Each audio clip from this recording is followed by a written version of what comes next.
Hello all, मी doctor Netra. मागचा video आपण stool आणि युरिन इनकॉन्टिनन्स हा केलेला आणि आजचा व्हिडिओ आपण त्याच्या कोणकोणत्या पद्धतीचे ट्रीटमेंट अवेलेबल आहेत ते बघण्यासाठी करतो।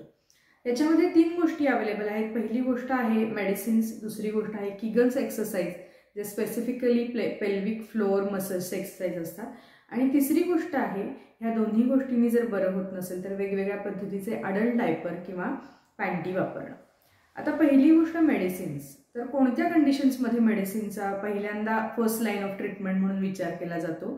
तर युरिन इन्फेक्शन्स असतील किंवा त्या एरियामध्ये इन्फेक्शन असेल किंवा काही डॅमेज असेल किंवा स्पायनल कॉर्ड इंजुरी असेल किंवा ब्रेनमध्ये काही बदल झाले असतील किंवा तिथं काही इश्यू असेल तर पहिल्यांदा आपण मेडिसिन्स सजेस्ट करतो, त्या पद्धतीचे मेडिसिन्स देतो आणि हीलिंग स्टेज झाल्यानंतर आपण किगल्स एक्सरसाइज सांगतो। आता हे किगल्स एक्सरसाइज म्हणजे काय आहे? तर जसे आपण कोणी जिमला जात असाल किंवा आपण ऐकलं असेल की आज मी ॲब्स केले, आज मी हाताचे व्यायाम केले, आज मी पाठीचे व्यायाम केले, आज मी पायाचे व्यायाम केले, तसेच किगल्स एक्सरसाइज हे पेल्विक फ्लोअर मसल्स जे आहेत, जे सगळे हे जे आउटलेट्स आहेत ज्याला एक बांधून ठेवतात किंवा एक प्रकारची स्ट्रेंथ देतात, या सगळ्या मसल्सच्या व्यायामांना किगल्स एक्सरसाइज असं स्पेसिफिक नाव आहे।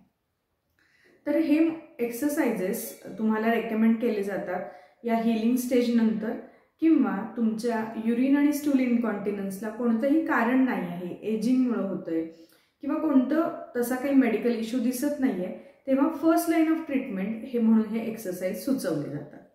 हे एक्सरसाइज अगदी सोपे आहेत करायला। तुम्ही बसून, झोपून, उभारून कोणत्याही स्टेजला हे करू शकता। फक्त ह्याला काही कंडिशन्स आहेत की तुमचं ब्लॅडर एम्प्टी पाहिजे, तुमचं पोट साफ पाहिजे, आणि जनरली हे एक्सरसाइजेस एम्प्टी स्टमक करावेत, म्हणजे पोट रिकामं असताना हे एक्सरसाइज करणं रेकमेंडेड आहे। आता याच्यामध्ये अजून एक गोष्ट म्हणजे तुमच्या श्वासाचा रिदम, म्हणजे इनहेल आणि एक्झेल केव्हा करायचं हे एक्सरसाइज करताना, हे सुद्धा तुम्हाला थोडं स्पेसिफिकली बघावं लागतं। अवघड अजिबात नाही आहे। एकदा तुम्हाला त्याची टेक्निक कळाली की तुम्ही अगदी सोप्या पद्धतीने हे करू शकता। आता जसं आपण म्हणतो की जिमला गेलं की 2 दिवसात बॉडी बनत नाही, तसं किगल एक्सरसाइज सुरू केले की लगेच तुमचा इनकॉन्टिनन्स थांबेलच असं नाही। It takes time. त्या मसल्सना स्ट्रेंथ येण्यासाठी, त्या मसल्सची पॉवर परत येण्यासाठी काही काळ लागतो, पण तुम्ही जर पेशंटली व्यवस्थित ते एक्सरसाइज करत राहिला तर नक्कीच युरिनरी इनकॉन्टिनन्समध्ये आणि स्टूल इनकॉन्टिनन्समध्ये याचा डेफिनेटली 100% रिझल्ट दिसतो।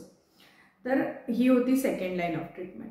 आता थर्ड लाईन ऑफ ट्रीटमेंटमध्ये जेव्हा असे काही डॅमेज झालेले असतात इरिव्हर्सिबल, की जिथे मेडिसिनही काही करू शकत नाही किंवा तिथे एक्सरसाइज कितीही केला तरी त्याच्यामध्ये फारसा फरक पडत नाही, अशा वेळी निराश न होता की आता हा म्हणजे प्रॉब्लेम कायमच मला चिकटला, आता मी परत कधीच बरी होऊ शकत नाही, मी बाहेर जाऊ शकत नाही, माझं सोशल पर्सनल लाईफ सगळं डॅमेज झालंय, असा एक नकारात्मक विचार करण्यापेक्षा आता बाजारामध्ये अतिशय उत्तम अडल्ट डायपर अवेलेबल आहेत, भरपूर सोकिंग करणाऱ्या पॅन्ट्स अवेलेबल आहेत।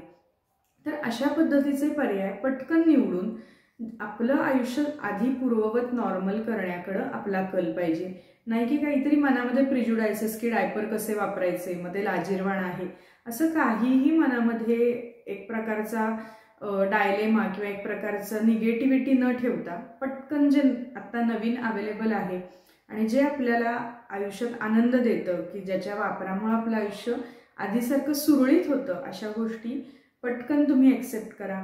जर ह्या दोन्ही गोष्टींनी तुमची आजार बरा होत नसेल तर ह्या ज्या गोष्टी आहेत, डायपर आहेत, पॅन्ट्स आहेत, ह्या वापरून तुम्ही तुमचं आयुष्य आधीसारखं नॉर्मल करू शकता। आता ह्या इनकॉन्टिनन्समध्ये होमिओपॅथिक औषधांचा रोल खूप मोठा आहे। होमिओपॅथिक औषधं अतिशय उत्तम पद्धतीनं nerve conduction, muscle strength, elasticity परत आणणं याच्यासाठी अतिशय उत्तम पद्धतीनं काम करतात। पोस्ट ऑपरेटिव्ह इनकॉन्टिनन्स जो आहे तो होमिओपॅथिक औषधांनी संपूर्णपणे बरा होतो। त्यामुळं तुम्हाला कुणालाही हा त्रास असेल, तुमच्या आजूबाजूच्या कुणाला त्रास असेल तर कुढत न बसता किंवा त्याच्याबद्दल निगेटिव्ह विचार करत न बसता पटकन त्याच्यावर ॲक्शन घ्या, आणि बरा होत असेल तर संपूर्णपणे बरा करा, नसेल बरा होत तरी निराश न होता पटकन हे जे नवीन पर्याय आहेत ते वापरून तुमचं आयुष्य संपूर्णपणे नॉर्मल पद्धतीने जगा। So this was all about urine stool incontinence आणि त्याचे वेगवेगळ्या पद्धतीचे ट्रीटमेंट्स. आय होप तुम्हाला हा व्हिडिओ आवडला असेल. तोपर्यंत काळजी घ्या. बाय.